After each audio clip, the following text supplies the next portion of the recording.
Cacau Show, entenda a polêmica, o que pode e o que não pode ser feito em redes de franquias.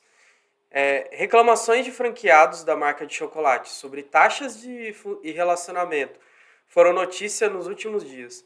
Empresa responde e especialistas falam sobre boas práticas. Bom, essa notícia aqui é dessa semana, né? A semana que eu estou gravando esse vídeo, uma matéria de ontem.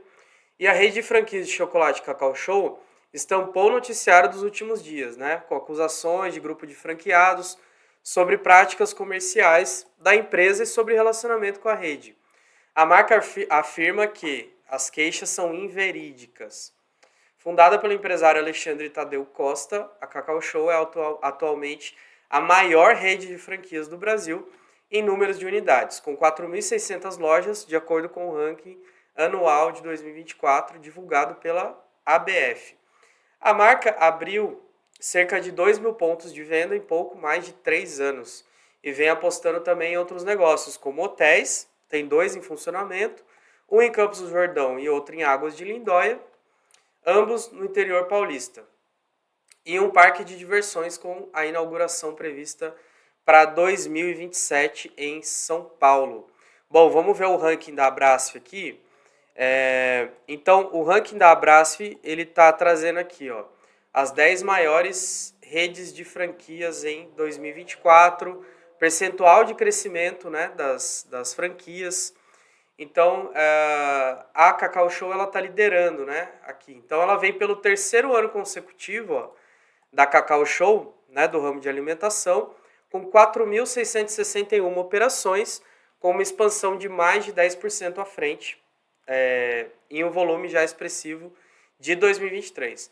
Mantendo as posições, a lista anterior, seguido por Boticário, né, Saúde e Beleza, McDonald's, Colchões Ortobon, e a Lubrax, né, Lubrax Plus, Serviços Automotivos, subiu do sexto para o quinto lugar com 1.685 operações. Entre as top 10 também se destacaram o Odonto Company, Saúde e Beleza, na sexta posição, a MPM, que é aquela rede de conveniência, né, do posto Ipiranga, subiu do oitavo para o sétimo lugar com 1.450 operações. Óticas Carol, aqui está como Saúde, Beleza e Bem-Estar, somando 1.408, também subiu. A BR Mania, que é a conveniência também do Shell, e da conveniência da Petrobras, e a Shell Select. Então, entre as 10, a gente tem aqui, ó, 3 redes de conveniência de posto de gasolina, né? Interessante. Bom, as marcas em destaque entre 11º e 20 lugar, Chili Beans, a CVC, a Hoje Sorvetes, Bob's e Natura. Legal. E aqui, vamos falar do mercado, né? Mercado de franquias aqui no Brasil, né? O mercado de franquias supera a projeção de fatura de 273 bilhões em 2024. Então, assim, o mercado de franquias brasileiro superou expectativas e registrou um crescimento nominal de 13,5% em 2024, chegando a 273 bilhões de reais. Essa porcentagem superou a projeção inicial do crescimento para o ano, que era da ordem de 10%. O setor cresceu 11,3%, totalizando 81 bilhões no quarto trimestre. É o que revela a pesquisa de desempenho da ABF. Bom, então hoje vamos falar de franquia, né? Ultimamente está bombando esse assunto. E aí, quem sou eu para falar disso, né? Eu sou um cara empreendedor, assim como você provavelmente está vendo esse vídeo. E eu sou um cara que já teve 2 franquias. Uma primeira de 2013 a 2023, durante 10 anos, eu fui um franqueado. E a outra durante 1 ano e meio ali, de 2021 até 2023, mais ou menos, quando eu repassei a minha loja. E eu vou contar para você, né, assim, franquia é um bom negócio, não é? Será que realmente essas pessoas estão falando para você, nunca abre uma franquia? Será que realmente procede isso? Então, primeiro vamos falar dos números, né? Em questão de mercado, sucesso de franquia, não tem nem o que a gente contestar, né? A gente acabou de ver aqui Realmente é um mercado interessante, cresceu muito, mas eu, como estive dentro de duas franquias, eu vou falar para você aqui, né, o que que rolou, o que que rola desde quando você vai ali fazer a pesquisa, que tipo de franquia que você quer, até quando você assina o contrato, cláusulas de contrato e tudo mais. Bom, primeiramente, assim, cláusula de contrato, né? Tudo isso que os franqueados estão trazendo com relação ao fracasso, né, deles e tudo, os franqueados que estão falando, denunciando a Cacau Show, isso realmente é verdade. A franquia, ela deposita todo o fracasso do negócio. Se porventura não der certo, ela deposita no franqueado. Então, se o negócio não der certo, ó, tem uma cláusula lá dizendo assim, ó, se isso aqui não der certo, foi você. A culpa é sua, tá? Então, assim, vai lá, depende do teu esforço, depende da tua vontade, né? Depende da sua ali do seu desempenho, né? E joga para você. Só que se a franquia dá certo, quem ganha é quem? É a marca, né? Se a franquia funciona, pô, deu muito certo e tal. Então, assim, eu estive numa franquia. 2013 eu estava ali desempregado, então veio uma proposta de abrir uma franquia. Nós fomos até a franquia e no começo foi tudo bem. Os franqueadores vieram até a nossa cidade, ajudou a escolher ponto, tá, de locação, onde ia ser o escritório, uma franquia de contabilidade. E a gente está falando de 2013. Só para você entender, 2013 não existia franquia de contabilidade. Hoje tem um monte. Então nós fomos os primeiros ali, a primeira unidade franqueada de contabilidade do Brasil. Então quando eu entrei para esse mercado, o mercado de contabilidade, realmente é um mercado muito bom. Então desde o começo, e eu digo aqui que se não fosse a contabilidade, eu não teria minha carreira, eu não teria tudo que eu tenho hoje, meu sustento, tudo que eu conquistei, assim, profissionalmente e pessoalmente, assim, ao longo desses 12 anos como empreendedor, se deve à contabilidade. Então, não cabe a mim aqui ficar falando não é, a intenção não é meter o pau no franqueador e tal, não é isso. Mas dizer para você que, será que realmente foi a franquia ou será que foi o mercado? Será que foi o ramo que eu atuei? Sinceramente, eu digo para você que durante os 5 primeiros anos ali dessa franquia, a gente recebeu muito apoio, muito suporte. A gente recebeu, eles vieram aqui, instalou a rede para gente, nos ajudou ali no layout do escritório, nos ajudou a implantar processos, pasta de servidor, esse tipo de coisa, e também na parte técnica, porque na contabilidade se tem mais de 15 obrigações acessórias a serem entregues e é muita responsabilidade. Então, o nosso receio era começar um escritório do nada, sem saber nada, então a gente buscou a franquia por causa disso. E nos primeiros 5 anos ali, tudo bem, a gente pagava royalties sobre o faturamento. Então, você faturou, você paga. Se você não faturou, você não paga. Então, nos primeiros meses ali, a gente batalhou para conseguir cliente. E até que a coisa foi, no primeiro ano ali, segundo, terceiro ano, a coisa foi se pagando já, se sustentando. Eu tirando um salário, a minha irmã tirando um salário. Então, depois desse período, a gente percebeu que a franquia ela começou a não ser muito uma prioridade para aquelas pessoas que estavam lá como fundadores e sede. Para eles passou a ser prioridade outras coisas, como o mercado de educação, como o mercado da própria contabilidade. E a gente pagava ali uma taxa de marketing que a gente não via retorno. Assim, a gente pagava um marketing que era para eles investirem no Google da sede, eles iam ter um sistema de CRM lá, que é onde vem o lead, né? Então, só para você entender, você botou dinheiro no Google, você tem que ter um site ali onde a pessoa vai entrar, vai se cadastrar para você conseguir o contato daquela pessoa e você dar sequência e conseguir vender o serviço. Esses leads, eles nunca chegavam pra gente. Então a gente pagava a taxa de marketing, o lead não vinha, a gente não vinha. Então não tinha prospecção de cliente e também a gente via que a matriz, ela não tinha uma preocupação em saber se a gente estava vendendo ou não, se a gente estava crescendo ou não. Dificilmente nunca mais veio, né, depois da inauguração da franquia, nunca mais vieram aqui, e até por uma questão de fiscalização de qualidade, né? Para saber se a gente estava atendendo bem os clientes ou não. Então, depois de um tempo, eles fechavam o cliente em São Paulo e mandavam para a gente aqui para ser um terceirizado operacional deles. Aí passou que o valor que a gente recebia por esse serviço, ele não estava mais fazendo sentido, porque as pessoas queriam pagar muito barato. Então, eles ficavam com um percentual alto disso e a gente que fazia todo operacional ficava com um percentual que, para mim, não sustentava a operação ali, pagar funcionário, aluguel e tudo mais.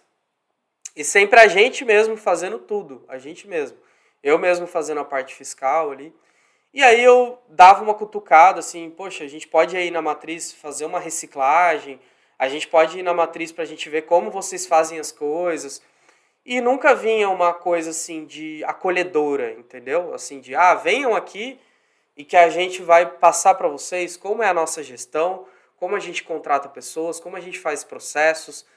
E outra coisa também que pegou, o sistema. O sistema que era utilizado, que era imposto para que a gente tivesse que utilizar, e a razão para que a gente tivesse que usar esse sistema nunca foi muito claro, né? Então eu vou dar algumas dicas aqui para você evitar erros, né? Se de fato você quer seguir nessa área.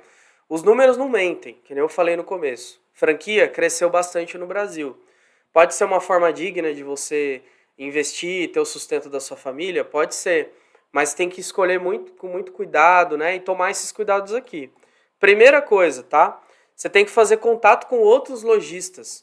Então, pelo menos 3 de cidades diferentes. Então, da mesma rede, né? E que esteja no mínimo 1 ano de operação, 1 ano e meio ali de operação daquela rede, né? E peça para ele te dar uma opinião, assim, sincera de como que tá sendo para ele trabalhar com aquela rede, né? E isso é importante. A segunda dica que eu falo para você: fuja de propostas do tipo, você vai ter uma renda passiva. Porque é que nem eu digo, assim, por mais que você tenha um negócio que está operando por conta própria, que você só fica ali fazendo a parte de gestão, não tem essa coisa de renda passiva, porque renda passiva é você ter um imóvel, alugar um imóvel, renda passiva é você ter investimentos em ações da Bolsa de Valores, isso é renda passiva. Então, quando vier um franqueador, né, uma rede de franquias com promessas do tipo, você não vai precisar estar lá, o negócio se toca sozinho, foge desse tipo de proposta, porque isso é mentira, tá? Para você ter uma unidade de franquia, você tem que ter muita atenção, cuidado, zelo com o seu negócio, você tem que estar presente, ou você tem que ter no mínimo uma pessoa de extrema confiança, um sócio, né, que esteja lá dentro do negócio olhando para você, tá? Então esse tipo de promessa não é legal. Então você tem que estar presente ali meio período, pelo menos alguns dias da semana, entendeu? Você tem que tratar aquilo com realmente muito zelo. Então, se você está num ramo que não tem nada a ver, eu vou investir naquilo para eu ter uma renda extra, para eu... o negócio vai se pagar ali em 1 ano. Então, não é bem assim, tá? Veja bem a proposta aí da rede que você tá pesquisando. A terceira dica que eu dou para você, né? Você tem que ler com muita atenção, né? Buscar a ajuda de um advogado de confiança para analisar todas as condições da COF. A COF é a Circular de Oferta de Franquia. Então, para saber se não tem nada em letrinhas miúdas, cláusulas abusivas, do tipo essa acusação que a gente viu da Cacau Show, poderemos te cobrar qualquer taxa depois que você assinar o contrato. Né? Tipo de cláusula que não cabe, né? Abusivo. O cara chegar a qualquer hora ali, cobrar uma taxa de coisa ali que não tinha, né? No meio do jogo, você mudar as regras do jogo, isso aí é complicado. Então, depois que você vê muito bem, analisa muito bem a circular, compartilha aí contrata um advogado, um especialista que vai analisar isso para você. A quarta dica, né? Não feche, não faça nada totalmente pelo digital. Não faça nada à distância. Se você está em outro país e você quer abrir uma franquia no Brasil, eu já digo para você que esse negócio já começou errado. Já começou errado.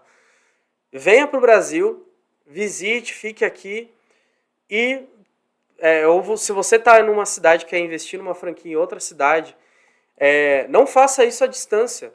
Vá na cidade, vá na matriz da franquia, vá visitar. E se o cara falar que você não pode ir, alguma coisa está errado. Alguma coisa está errado, então não faça negócio, né? A quinta dica que eu vou dar para você. Entenda que uma franquia não é uma garantia de sucesso. Uma fórmula mágica pronta, né? Que o que mais tem aí na história é rede fracassada de franquias. Então, eles aparecem todo ano e desaparecem na mesma velocidade. Então, se você não se dedicar também, né, naquilo, não tem como dar certo. E não cai naquela ilusão, eles vão me ajudar na reforma, na montagem da minha loja. Não vá com essa expectativa. Pode ser que tenham suporte? Pode ser que tenha algumas lojas aí, redes que tenham esse suporte. Mas não vá com essa expectativa, não. E também precisa ter uma total transparência, né? Assim, quanto a procedimentos operacionais, gestão financeira de pessoas, assim como a gestão do negócio como um todo, marketing, comercial, totalmente transparência. Então, um exemplo clássico aqui que eu vou citar para você, né, de franquia que desde o começo eles tomaram cuidado com relação a perfil do empreendedor, né, foi o próprio McDonald's. No filme Fome de Poder, ele vende 2 unidades lá para uns velho rico, num clube de golfe. E os caras foram lá, abriram, deixaram o negócio e largaram. Aí quando ele foi lá, estavam vendendo um produto que não tinha nada a ver, já tinha descaracterizado toda a franquia, né? Então isso é relevante para os dois lados, o perfil certo. Qual é o perfil certo de franqueado? A pessoa que vai arregaçar a manga, a pessoa que vai ali trabalhar duro para que o negócio dê certo, da maneira certa, né? E o McDonald's viu isso e eram casais jovens que iam estar ali na unidade todos os dias, arregaçando a manga, fazendo o que tivesse que ser feito e ganhar o sustento, ter o seu retorno, ter o seu sustento. E tá tudo certo. O que eu não acho certo é a gente taxar franquia como uma prisão, uma algema e tal. Eu não vejo muito por essa forma, assim, por esse ângulo. Eu vejo que você precisa ter, sim, os cuidados necessários e você tem que ter o perfil correto de franqueado. Você precisa ser o perfil correto de franqueado. E se você é dono de franquia, você tem que ter muito cuidado para quem você está vendendo a sua franquia. Então, a partir do momento em que o McDonald's, lá no filme Fome de Poder, o cara, o dono da franquia, viu que tinha que ter um perfil certo, né? Ali ele começou o negócio a dar certo, tá? Então, assim, o intuito desse vídeo aqui, pessoal, foi compartilhar um pouco da minha história como franqueado. Se você tem interesse nesse assunto, deixa aqui nos comentários, eu quero saber mais sobre franquia, quais as melhores franquias para eu investir, e daí eu vou trazer mais conteúdo sobre isso, tá? Então, espero que você tenha gostado, espero que te ajude esse conteúdo a você tomar a melhor decisão. Se você está agora tendo algum tipo de problema quanto a isso, procure, busque os seus direitos, porque nenhuma rede tem direito de fazer esse tipo de abuso. Então, você merece um atendimento humanizado, você merece sim ter suporte, você merece alguém que esteja do seu lado te ajudando a ter sucesso e que preze pelo seu sucesso e não simplesmente esteja atrás de uma mesa vendo números, querendo vender cada vez mais rede, cada vez aparecer nas estatísticas como a rede que mais cresce e tudo mais. Mas, por outro lado, você está prejudicando famílias, prejudicando pessoas. Por trás de todo CNPJ tem um CPF, tem uma família, tem uma pessoa. Então, eu mesmo, sempre que eu vou oferecer os meus serviços, eu tenho plena convicção de que eu estou ajudando uma pessoa a realizar o sonho dela, eu estou ajudando ele a empreender, eu estou ajudando a economia do país. Então, se a gente não tiver essa mentalidade de que a gente merece um tratamento digno de alguém que a gente confiou que ia me trazer um sustento, uma renda para minha família, aí as coisas vão dar errado. Aí não é bem por aí, né? Aí eu acho que a gente está indo por um outro caminho que não é legal. Então é isso, pessoal. Esse vídeo vai ficando por aqui. Deixa o seu like, se inscreve no canal. Já ativa o sininho aqui que eu estou fazendo vídeos cada vez buscando mais conteúdos que vão ajudar as pessoas a tomarem as decisões, as rédeas do seu negócio. E se precisar de alguma coisa, algum suporte, os meus contatos estão aqui na descrição do vídeo. E até a próxima. Fique com Deus. Um abraço.